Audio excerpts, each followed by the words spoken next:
खुल जाएंगे आपके सारे रास्ते। परीक्षा में सिलेक्शन ले तो सही, जीवन में सब होगा हासिल, तू सिलेक्शन की जिद पर अड़ तो सही।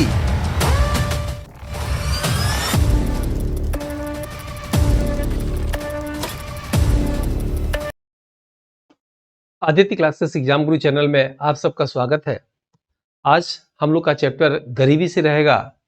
गरीबी के विषय में इंपॉर्टेंट तथ्य जो है आपको इस क्लास में मिलेंगे। गरीबी के विषय में प्रश्न क्या आते हैं, जैसे प्रश्न जो अक्सर एग्जाम में पूछा जाता है कि भारत में गरीबी का आकलन कौन वर्तमान में कर रहा है। तो एनएसएसओ द्वारा गरीबी का आकलन भारत में किया जाता है। प्रश्न ये भी आता है, क्या भारत में गरीबी का आकलन प्रति व्यक्ति आय के आधार पर होता है? नहीं, भारत में गरीबी का आकलन प्रति व्यक्ति उपभोग के आधार पर होता है। या खाद्य एवं कृषि संगठन, जिसकी स्थापना 1946 में हुआ, जिसका मुख्यालय रोम में है, जिसके वर्तमान अध्यक्ष क्यों डुग्यू है, जो है फाओ द्वारा किया गया। और उन्होंने उस समय निकाला आंकड़ा कि कोई व्यक्ति यदि प्रतिदिन 2300 किलो कैलोरी ऊर्जा नहीं ले पाता, ऊर्जा मतलब अन्य खाद्य वस्तुओं से अगर 2300 किलो कैलोरी ऊर्जा नहीं ले पाता, तो वह भुखमरी रेखा के नीचे है या ऊपर है या बराबर है। मतलब ले लिया तो बराबर है, अधिक ले लिया तो उसके ऊपर है। भुखमरी अगर नहीं ले पाया 2300 किलो कैलोरी तो उससे नीचे है। अक्सर गरीबी में प्रश्न क्या आता है कि मानव विकास सूचकांक के जनक कौन है? तो महबूब उल हक है। आप कमेंट बॉक्स में बताएंगे कि वर्तमान में भारत का मानव विकास सूचकांक में कौन सा जो है रैंक है। प्रश्न ये भी आ सकता है कि मानव विकास सूचकांक कौन जारी करता है? तो भारत में कौन जारी करता है? तो नीति आयोग जारी करता है। तो विश्व में कौन जारी करता है? तो यूएनडीपी जारी करता है। याद रखिएगा, यूएनडीपी का मुख्यालय न्यूयॉर्क में है। इसकी स्थापना 1965 में हुआ था। प्रश्न ये भी आता है कि कौन सा इस समय एसडीजी या सतत विकास लक्ष्य चल रहा है? तो याद रखिएगा, जो आपकी परीक्षा के में लेवल का है कि इस समय एसडीजी 2 चल रहा है, यानी सतत विकास 2 चल रहा है। 2000 से 2015 तक एसडीजी 1 चल रहा था गोल, और 2015 से 30 के बीच में दूसरा चल रहा है। जो प्रथम समाप्त हुआ 2015 में, उसका लक्ष्य था कि गरीबी को समाप्त करो। 5वीं पंचवर्षीय योजना में भी एक उद्देश्य रखा गया था, गरीबी को हटाओ। याद रखिएगा, भारत में गरीबी का आकलन किसने किया? भारत में गरीबी का आकलन सबसे पहले दादा भाई नौरोजी ने किया, जेल में बंद कैदियों के आधार पर किया। अब प्रश्न यह आता है, दादा भाई नौरोजी कौन थे? तो दादा भाई नौरोजी को भारत का भीष्म पितामह या great old man of India के नाम से जाना जाता है। ये ब्रिटिश पार्लियामेंट में चुने जाने वाले प्रथम सांसद, भारतीय सांसद थे। याद रखिएगा। उसके बाद प्रश्न आता है कि एक पुस्तक poverty and un British rule of India किसने लिखा? तो दादा भाई नौरोजी ने लिखा। धन निकासी का सिद्धांत, ड्रेन वाल वेल्थ का सिद्धांत किसने दिया था? तो दादा भाई नौरोजी ने दिया था। प्रश्न ये आता है कि भारत में गरीबी का आकलन किसने किया? तो दादा भाई नौरोजी ने किया। किस आधार पे किया? तो जेल में बंद कैदियों के आधार पे किया। ठीक है, लेकिन अभी हमने आपको बताया कि जब फाओ ने क्या किया कि भुखमरी रेखा निर्धारित कर दिया कि 2300 किलो कैलोरी ऊर्जा अगर आपको मिल रहा है तो आप ठीक है, भुखमरी रेखा पे हैं। नहीं मिल रहा है तो भुखमरी रेखा से नीचे हैं, और जब उससे अधिक मिल रहा है तो भुखमरी रेखा से ऊपर है। जब भारत देश आजाद हुआ तो तत्काल में उसी भुखमरी रेखा को भारत में गरीबी रेखा कर दिया गया। यानी गरीबी रेखा जो है 2300 किलो कैलोरी, और उसको चेंज ये लोग क्या कर दिए कि भारत में उसमें जो महंगाई चल रही थी उस समय जो है, याद रखिएगा, 2300 किलो कैलोरी के हिसाब से कुछ समितियों ने निकाला स्टार्टिंग में कि 50 रुपया प्रतिदिन, यानी 1500 रुपया प्रति महीना प्रति माह यदि कोई व्यक्ति नहीं कमा पा रहा है तो गरीबी रेखा से नीचे है, बिलो पॉवर्टी लाइन, यानी बीपीएल कार्ड धारक है। उसके ऊपर है तो एपीएल है, एवं पॉवर्टी लाइन में है। ठीक है, प्रश्न अक्सर आपके एग्जाम में आता है कि भारत में गरीबी का आकलन करने के लिए सबसे पहले कौन सी समिति आई? तो दांडेकर और रथ समिति आई। कब आई? तो 1971 में आई। गरीबी का आकलन कैसे किया जाता है? तो गरीबी का आकलन जो है लारेंज वक्र से, गिरी वक्र से, क्रूज वक्र से किया जाता है। और यूएनडीपी द्वारा जो है, याद रखिएगा, गरीबी के आकलन आयाम 3 आयाम बनाए गए थे। पहला शिक्षा, दूसरा जो है स्वास्थ्य, और उसके बाद जीवन स्तर। ऐसा एग्जाम में प्रश्न आता है कि यूएसए की एक संस्था है, ब्रिटेन संस्था, ब्रिटेन देश कुछ लोग समझ जाते हैं। इन्होंने क्या कहा कि विश्व बैंक और अंतर्राष्ट्रीय मुद्रा कोष की दोनों जो है जुड़वा बहने हैं। ठीक है, तमाम ऐसे प्रश्नों को विशेष में हाईलाइट करूंगा। आइए देखते हैं आज की क्लास में। तो आज हम लोग पढ़ने जा रहे हैं किसके विषय में? गरीबी के विषय में। ठीक है, याद रखिएगा। और यूनिट 6 का जो है, गरीबी एक ऐसी अवस्था से है, गरीबी एक ऐसी अवस्था से है जिसमें व्यक्ति की समग्र आय उसके शारीरिक कुशलता को बनाए रखने के लिए आवश्यक पोषक तत्वों का क्रय कर पाने में पर्याप्त न हो, उसे गरीबी कहा जाता है। याद रखिएगा, महबूब उल हक जो है यही मानव विकास सूचकांक के जनक हैं, पाकिस्तान के हैं। महबूब उल हक का कथन है, ये कथन आप याद रखिएगा, अक्सर एग्जाम में पूछ देगा कि यह कथन किससे संबंधित है, तो आपको बताना रहेगा, ठीक है। आपका कथन है कि हमें यह शिक्षा दी गई थी कि हमें जीडीपी की चिंता करनी चाहिए, यह गरीबी की चिंता कर लेगी, परंतु अब इसे उल्टा कर देना चाहिए और हमें गरीबी की चिंता करनी चाहिए क्योंकि यह जीएनपी की चिंता कर लेगी। पूछेगा यह कथन किसका है, तो क्या आप बताएंगे? महबूब उल हक, ठीक है। उसके बाद देखिएगा लिखा हुआ है कि विश्व में मानव विकास सूचकांक के जनक महबूब उल हक है और कहाँ के निवासी हैं, तो ये पाकिस्तान के निवासी हैं, ठीक है। नेक्स्ट है इसमें, नेक्स्ट हम लोग देखेंगे कि सतत विकास गोल एसडीजी का पहला उद्देश्य क्या था, ये प्रश्न आ सकता है। सतत विकास का पहला लक्ष्य क्या था, तो याद रखिएगा निर्धनता उन्मूलन, उन्मूलन मतलब समाप्त करो, यानी गरीबी को समाप्त करो, ये सतत विकास एसडीजी का पहला उद्देश्य, यानी ये कह सकते हैं कि 2000 से 2015 ये पहला था, यानी एसडीजी फर्स्ट और सेकेंड क्या चल रहा है 2015 से 2030 तक चलेगा, याद रखिएगा, जिसमें एसडीजी ये 2 कहलाता है। पंचवर्षीय योजना यानी 5वीं पंचवर्षीय योजना का उद्देश्य था गरीबी हटाओ। उसके बाद आप देखिएगा गरीबी का दुष्चक्र, ये इंपॉर्टेंट है। गरीबी का दुष्चक्र सिद्धांत जो है जनक अशास्त्री नर्स द्वारा दिया गया था। गरीबी का दुष्चक्र का सिद्धांत के अनुसार ये इंपॉर्टेंट है, एक बार जो गरीबी के चक्र में फंस जाता है तो वह फंसा ही रहता है। जैसे गांव के जो पुराने अर्थशास्त्री थे, मतलब गांव के जो लोग जो कहते थे, कितना सही बात कहते थे कि किसी से कर्ज मत लेना, कर्ज एक खुजली की तरह है, शरीर में कहीं अगर लग गया तो खुजलाते रह जाओगे जिंदगी भर। इसीलिए जीवन में जो भी ईश्वर ने दिया है, ऊपर वाले ने दिया है, उसको उसका प्रसाद मानकर उसी में खुश होकर उसी में जीना चाहिए। कर्ज लेके जो है तड़क भड़क मोबाइल या अन्य चीजें नहीं खरीदना चाहिए। कर्ज बिल्कुल खुजली के समान होता है और बड़े बड़े अर्थशास्त्री भी अपने भाषा में कहते हैं। यहाँ ये क्या कहते हैं कि गरीबी का दुष्चक्र सिद्धांत के अनुसार एक बार जो गरीबी के चक्र में फंस जाता है वह फंसा ही रहता है। अर्थशास्त्री नर्स का कथन है कि एक व्यक्ति गरीब है क्योंकि वह गरीब है, ये भी आ सकता है आपके एग्जाम में कि एक व्यक्ति गरीब है क्योंकि वह गरीब है, यह किसका कथन है, तो नर्स का है। उसके बाद देखिएगा गरीबी के प्रकार हम लोग देखेंगे। गरीबी के प्रकार में आज थोड़ा सा आपको थोड़ा धीरे धीरे चलेगा, थोड़ा दूसरी टेक्नोलॉजी से आज हम पढ़ा रहे हैं, ठीक है, तो धीरे धीरे ऐसे करके क्लास लेंगे आज, ठीक। अब देखते हैं हम इसमें, अब ये मार्का ला दे हैं। गरीबी के प्रकार देखिएगा, गरीबी के प्रकार में 3 प्रकार की गरीबी को देखेंगे, निरपेक्ष गरीबी, सापेक्ष गरीबी और असाध्य गरीबी। 3 प्रकार की गरीबी के विषय में जानेंगे। भारत सरकार जो है निरपेक्ष गरीबी को ही आधिकारिक तौर पे गरीबी मानती है। निरपेक्ष गरीबी क्या है, जैसे मान लीजिए कोई व्यक्ति का प्रतिदिन का खर्चा 50 रुपए है, लेकिन वो काफी मेहनत करने के बाद ही वो दिन भर में 25-30 रुपए ही कमा पाता है, 50 रुपए नहीं कमा पाता, तो वो क्या है, निरपेक्ष गरीबी है और यही आधिकारिक तौर पर भारत में गरीबी मानी जाती है। सापेक्ष गरीबी क्या हुआ कि कोई तुलना करे कि मैं जितना कमाता हूं मुझसे अधिक वो कमाता है, तो मुझसे अधिक वो जितना अधिक कमाता है वो उसके प्रति क्या हुआ, गरीब हुआ, ये उसे सापेक्ष गरीबी के नाम से जाना जाता है।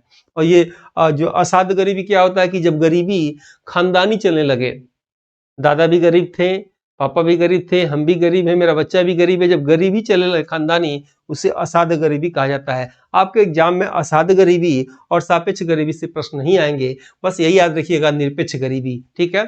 अब फिर से देख लेते हैं निरपेक्ष गरीबी क्या हुआ कि गरीबी का सबसे गंभीर रूप है। निरपेक्ष गरीबी को ही आधिकारिक तौर पर गरीबी मानी जाती है। जैसे एक व्यक्ति का पोषण खर्चा दिन भर में 50 रुपए में आता है और वह केवल 30 रुपए ही कमा पाता है, ठीक है, इसे क्या कहेंगे, निरपेक्ष गरीबी कहेंगे, ठीक है। अब आगे देखते हैं हम लोग गरीबी का निर्धारण, ये इंपॉर्टेंट है, इसको ध्यान से देखिएगा। गरीबी का निर्धारण के विषय में आप क्या जानेंगे, ठीक है, 1 मिनट, ठीक है।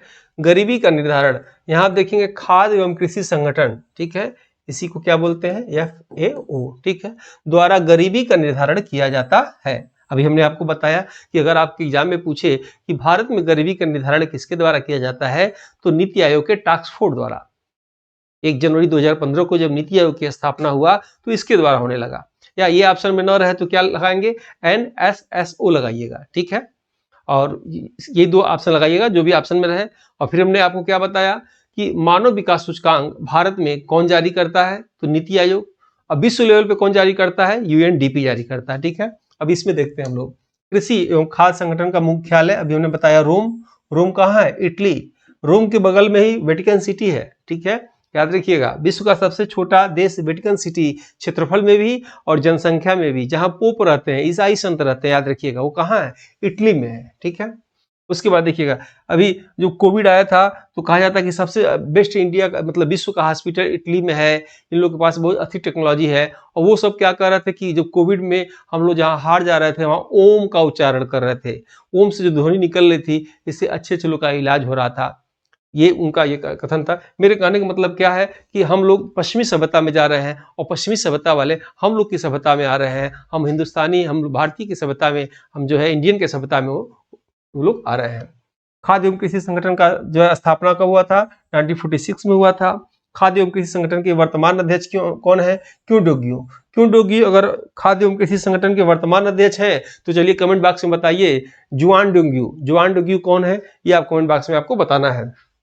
फिर देखिएगा, खाद्य एवं कृषि संगठन ने 1995 में भुखमरी रेखा 2300 कैलोरी प्रतिदिन के हिसाब से माना। उस समय खाद्य एवं कृषि संगठन के 1995 में अध्यक्ष थे लॉर्ड बेयर्ड ओरर, ठीक है। उसके बाद आगे चल के भारत में भुखमरी रेखा को ही गरीबी रेखा मान लिया गया, ये आप याद रखिएगा, ठीक है। आगे हम लोग पढ़ेंगे इसको, जो कुछ हम लोगों ने पढ़ा वो इंग्लिश है, ये देख लीजिए। इंग्लिश मीडियम वाले अगर चाहें तो स्क्रीनशॉट ले सकते हैं, ठीक है। अब आते हैं हम लोग नेक्स्ट पेज पे। नेक्स्ट पेज पे पढ़ने जा रहे हैं नेक्स्ट पेज पे कि भारत में गरीबी का अनुमान लगाने का प्रथम प्रयास किसने किया, तो दादा भाई नौरोजी ने किया। याद रखिएगा, Dadabhai Naoroji, great old man of India, ठीक है। ये थोड़ा सा हिल गया, ठीक है। इन्होंने ही किया था भारत में सबसे पहले जो है गरीबी का आकलन, जो है जेल में बंद कैदियों के आधार पे। यानी क्या कर सकते हैं कि भारत में गरीबी का अनुमान लगाने का प्रथम प्रयास दादा भाई नौरोजी के द्वारा किया गया। और कहाँ किया गया, तो जेल में बंद कैदियों के आधार पर किया गया। भारत में स्वतंत्रता के बाद गरीबी का अनुमान लगाने के लिए गरीबी रेखा प्रणाली को स्वीकार किया गया। मतलब गरीबी रेखा यानी BPL कार्ड धारक, ठीक है। गरीबी रेखा क्या है इसको देखा जाए। अब देखिएगा, गरीबी रेखा एक निश्चित उपभोग समूह को व्यक्त करता है। जैसा कि अभी हमने बताया कि प्रति व्यक्ति आय के हिसाब से भारत में गरीबी नहीं निकाली जाती है, प्रति व्यक्ति उपभोग के आधार पर भारत में गरीबी निकाली जाती है। अब यहाँ हम लोग देखेंगे गरीबी रेखा के विषय में कि गरीबी रेखा एक निश्चित उपभोग समूह को जो है व्यक्त करता है। गरीबी रेखा एक निश्चित उपभोग समूह को व्यक्त करता है। गरीबी रेखा सामाजिक रूप से स्वीकार एक न्यूनतम जीवन स्तर के तौर पे परिभाषित किया जा सकता है। गरीबी रेखा सापेक्षिक संकल्पना है जिसमें सामान्य जीवन स्तर की वृद्धि के साथ साथ बढ़ोतरी होती है। और चौथा पॉइंट यहाँ दिया है, देखिएगा, इससे यह मापा जाता है कि एक निर्धारित समय में कितने लोग गरीबी से बाहर निकल गए। नोट में आप क्या याद रखिएगा, नोट में आपके एग्जाम में आ सकता है कि 2300 कैलोरी प्रतिदिन के हिसाब से, 2300 कैलोरी प्रतिदिन के हिसाब से जो है महीने का खर्च 1500 रुपये आता है। यानी 2300 कैलोरी प्रतिदिन के हिसाब से महीने का खर्च 1500 रुपये आता है। भारत में जो व्यक्ति 1500 रुपये से कम प्रति माह कमाता है उसे BPL कहा जाता है। और भारत में जो व्यक्ति 1500 रुपये से अधिक प्रति माह कमाता है उसे APL कहा जाता है। गरीबी रेखा निर्धारण का प्रयास निम्नलिखित समितियों द्वारा किया गया। ये समिति जल्दी याद नहीं होता है, इसलिए इसको रट लीजिएगा। जो इंपॉर्टेंट परीक्षा में आ चुके हैं, कई बार आते रहते हैं, वही हमने यहाँ लिखा है। पहला, दांडेकर व रथ समिति, ऐसे पूछेगा। दांडेकर व रथ समिति स्थापना कब, 1971 में। दांडेकर और रथ समिति भारत में प्रथम गरीबी माप के लिए समिति मानी जाती है। याद रखिएगा, याद रखिए इसको। दांडेकर और रथ समिति ने माप दिया 2250 कैलोरी प्रति व्यक्ति प्रतिदिन के हिसाब से, ठीक है। उसके बाद दूसरा आप कौन सा याद रखेंगे, वाईके अलग समिति। वाईके अलग समिति जो है 1979 में, याद रखिएगा इसको। और वाईके अलग समिति स्थापना 1979 में। वाईके अलग समिति के अनुसार गरीबी निर्धारण ग्रामीण क्षेत्रों में 2400 कैलोरी, ठीक है। और वाई की अलग समिति के अनुसार शहरी क्षेत्रों में 2100 कैलोरी, ठीक है। ये तो कम पूछ सकता है, सीधे आपको पूछ देगा किस सन में इसकी स्थापना हुआ और जो है नाम क्या था और इसका संबंध किससे है। आपके एग्जाम में बहुत डीपली नहीं पूछता है। उसके बाद तीसरा हम लोग देखेंगे लकड़वाड़ा समिति, 1993 में स्थापना हुआ। लकड़वाड़ा समिति की सिफारिश पर कैलोरी मानक को स्वीकार किया, ठीक है। लकड़वाड़ा समिति ने सबसे पहले कहा कि राज्य स्तरीय गरीबी रेखा होनी चाहिए। चौथा इंपॉर्टेंट याद रखिएगा, चौथा आपके एग्जाम में आ सकता है, तेंदुलकर समिति के विषय में जानेंगे कि तेंदुलकर समिति क्या कहते हैं, ठीक है। इनकी रिपोर्ट 2009 में आती है। तेंदुलकर समिति की रिपोर्ट कब आती है? 2009 में आती है। इनकी रिपोर्ट जो है निम्नलिखित है, क्या है इसमें देखा जाए। तेंदुलकर समिति की रिपोर्ट पूछेगा कब आता है? 2009 में। कई बार एग्जाम में ये भी पूछा हुआ है कि तेंदुलकर समिति की जो है स्थापना कब हुआ था, तो 2004 में, और कभी कभी 5 भी दिया हुआ, याद रखिएगा। इनकी रिपोर्ट 2009 में आती है जो निम्नलिखित है। तेंदुलकर समिति के अनुसार गरीबी की माप ग्रामीण क्षेत्रों में 816 रुपए प्रति माह प्रति व्यक्ति है, ये आपको आंकड़ा याद रखना है। या ग्रामीण क्षेत्रों में प्रतिशत में गरीबी 28.7% है। तेंदुलकर समिति के अनुसार गरीबी की माप शहरी क्षेत्रों में 1000 रुपए प्रति व्यक्ति प्रति माह है, ये आंकड़ा याद रखना है। या शहरी क्षेत्रों में प्रतिशत में गरीबी 13.7% है। उसके बाद आप एक और याद रखना है कि तेंदुलकर समिति के अनुसार पूरे भारत में गरीबी 21.9% है। और जो है तेंदुलकर समिति के अनुसार जो है उत्तर प्रदेश में गरीबी 29.4% है और इसमें 21.4%, ठीक है। ये दोनों आंकड़ा याद रखना है। जो भी मॉडल पेपर आपको पढ़ाए गए हैं वो एक बुक के माध्यम से आपके सामने ये है। ये 1 नंबर, 2 नंबर, 3 नंबर और 4 नंबर की, ये बिल्कुल करंट अफेयर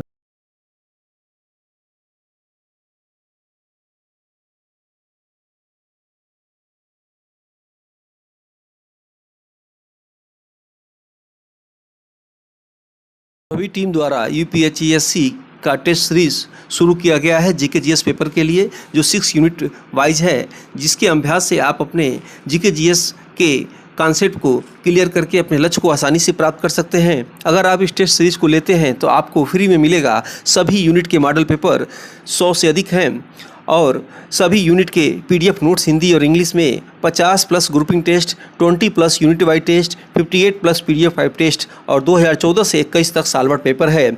इसके लिए आपको नई जानकारी के लिए टेलीग्राम ग्रुप पर आप जुड़ सकते हैं। कि रंगराजन समिति के विषय में क्या आप जानेंगे कि रंगराजन समिति की स्थापना जो है 2012 में होती है। रंगराजन समिति के अनुसार गरीबी की माप ग्रामीण क्षेत्रों में 972 रुपए प्रति माह प्रति व्यक्ति है। या ग्रामीण क्षेत्रों में प्रतिशत में गरीबी 30.9% है। उसके बाद रंगराजन समिति के अनुसार गरीबी की माप शहरी क्षेत्रों में 1407 रुपए प्रति व्यक्ति है। ये आप याद रखिएगा। शहरी क्षेत्रों में प्रतिशत में गरीबी 26.7। ये आंकड़ा शॉर्टकट में लिख के आपको याद करना पड़ेगा, अक्सर एग्जाम में कभी कभी पूछ लेता है। तेंदुलकर समिति और रंगराजन समिति के विषय में डिटेल आप चाहें तो नोट कर लीजिएगा, जैसे हम बताएं शॉर्टकट में, जैसे भी आपको याद हो, ठीक है। रंगराजन समिति के विषय में के अनुसार कि पूरे भारत में गरीबी 29.50% और रंगराजन समिति के अनुसार उत्तर प्रदेश में, ये पूरे भारत की बात हो रही है, उत्तर प्रदेश में गरीबी 39.8% शहरी व ग्रामीण दोनों को मिला के है। और गरीबी संबंधित महत्वपूर्ण तथ्य को देखिएगा, अक्सर एग्जाम में पूछा जाता है कि जनसंख्या के आधार पे, यदि आपके एग्जाम में पूछे कि जनसंख्या के आधार पे सबसे गरीब राज्य कौन सा है, याद रखिएगा उत्तर प्रदेश लगाइएगा, ठीक है। वैसे भी करंट अफेयर में आंकड़ा आया था कि सबसे कम गरीब राज्य कौन सा है, तो केरल उसमें दिया था, और सबसे अधिक गरीब राज्य बिहार दिया था। लेकिन पूछे कि जनसंख्या के आधार पे सबसे अधिक गरीब, तो क्या आप आंसर देंगे उत्तर प्रदेश, उसके बाद बिहार, फिर क्या होगा मध्य प्रदेश। यहाँ नीचे देखिएगा प्रतिशत के आधार पे, याद रखिएगा प्रतिशत के आधार पे गरीबी राज्यों में का क्रम छत्तीसगढ़, दादर नगर हवेली, दमन दीप और झारखंड लगाइएगा। प्रतिशत के हिसाब से ये गरीबी है, ठीक है। आते हैं हासिन समिति। आपके एग्जाम में एक प्रश्न आता है कि शहरी गरीबी का संबंध किस समिति से है, याद रखिएगा हासिन समिति का संबंध जो है शहरी गरीबी से है। इसकी स्थापना 2013-14 में हुआ था। सक्सेना समिति का संबंध जो है ग्रामीण गरीबी से है। इनका स्थापना जो है 2013-14 में हुआ था, ठीक है। नेक्स्ट आते हैं हम लोग कि ये इंग्लिश मीडियम वाले चाहे तो स्क्रीनशॉट ले सकते हैं। आइए आते हैं हम लोग नेक्स्ट पेज पे। और आज था स्लाइड दूसरी तरह बन गया था, इसलिए पूरे इसके बाद वाला स्लाइड सही रहेगा, ठीक है। इसलिए थोड़ा मैं समझ रहा हूँ, आप लोग को भी देखने में थोड़ा सा वो लग रहा होगा। ठीक है, अब देखिए नोट में आते हैं। सबसे पहले गरीबी का आकलन निम्नलिखित अनुसार होता है। गरीबी का आकलन किसके अनुसार होता है? जो है पहला लॉरेंज वक्र, दूसरा गिनी गुणांक, तीसरा कुजनेट्स वक्र। आपके एग्जाम में कैसे प्रश्न आए हैं और आते हैं कि निम्नलिखित में से किस वक्र के द्वारा गरीबी का जो है अनुसार आकलन नहीं किया जाता है? और 3 ऑप्शन रहेगा, एक और लगा देंगे लोग, ऐसे मिलता जुलता है तो आपको छांटना रहेगा, या 3 और गलत रहेंगे या पूछ देगा निम्नलिखित में से किस वक्र द्वारा गरीबी का आकलन किया जाता है, इसमें से एक डाल देंगे और आपको उसमें से छांटना रहेगा। ठीक है, नेक्स्ट देखिएगा, दूसरा गरीबी का माप प्रति व्यक्ति उपभोग के आधार पे होता है, न कि प्रति व्यक्ति आय के आधार पे। ये तो मैंने आपको 2 बार बता दिया, बिल्कुल इंपॉर्टेंट है, अक्सर ये प्रश्न आता है। गरीबी का माप जो है प्रति व्यक्ति उपभोग के आधार पर होता है, यह सही है। याद देखिएगा, प्रति व्यक्ति आय के आधार पर नहीं होता है, ये यही दिमाग में बैठा लीजिए। उसके बाद तीसरा पॉइंट, भारत में प्रति व्यक्ति उपभोग NSSO, याद रखिएगा NSSO के द्वारा 5 वर्ष के अंतराल पर दिया जाता है। विश्व में गरीबी का आकलन विश्व बैंक द्वारा 1990 से किया जाता है, जिसे 2 समूहों में बांटा गया है। ठीक है, पहला निम्नतम निर्धनता समूह और दूसरा उच्चतम निर्धनता समूह। उसके बाद 5वां पॉइंट देखिएगा कि विश्व में गरीबी का सूचकांक UNDP द्वारा जारी होता है, जिसमें निम्नलिखित 3 आयाम होते हैं। विश्व में गरीबी का सूचकांक 3 आयाम में कौन कौन होते हैं, ये भी आपको रटा होना चाहिए। पहला हो जाएगा स्वास्थ्य, दूसरा शिक्षा और जो है तीसरा जीवन स्तर हो जाएगा, ये आप याद रखिएगा। नेक्स्ट 6वां पॉइंट है कि वित्तीय वर्ष 2020 से 21 का संघीय बजट, वित्तीय वर्ष 2020 से 21 का संघीय बजट जो है प्रस्तुत करते समय वित्त मंत्री निर्मला सीतारमण ने यह बताया कि 2006 से 2016 के बीच 271 मिलियन लोगों को गरीबी रेखा से बाहर निकाला गया है। और विश्व बैंक अंतर्राष्ट्रीय मुद्रा कोष को ब्रिटेन, ऐसे भी लिखा रहता है कहेंगे, ब्रिटेन वुड्स संस्था इसका पूरा नाम है। ये कहाँ का है? ये USA अमेरिका का, याद रखिएगा। संस्था की जुड़वा संतान कहा जाता है। ठीक है, इसी के साथ जो है आज की क्लास ओवर करते हैं। नेक्स्ट चैप्टर हम लोग का बेरोजगारी रहेगा। और वीडियो कैसा लगा फीडबैक जरूर दीजिएगा। मिलते हैं नेक्स्ट वीडियो में। जय हिंद, जय भारत। अनुभवी टीम द्वारा UPHESC का टेस्ट सीरीज शुरू किया गया है GK/GS पेपर के लिए, जो 6 यूनिट वाइज है, जिसके अभ्यास से आप अपने GK/GS के कॉन्सेप्ट को क्लियर करके अपने लक्ष्य को आसानी से प्राप्त कर सकते हैं। अगर आप इस टेस्ट सीरीज को लेते हैं तो आपको फ्री में मिलेगा सभी यूनिट के मॉडल पेपर, 100 से अधिक हैं, और सभी यूनिट के PDF नोट्स हिंदी और इंग्लिश में, 50+ grouping test, 20+ unit wise test, 58+ PDF 5 test और 2014 से 21 तक साल भर पेपर है। इसके लिए आपको नई जानकारी के लिए टेलीग्राम ग्रुप पर आप जुड़ सकते हैं।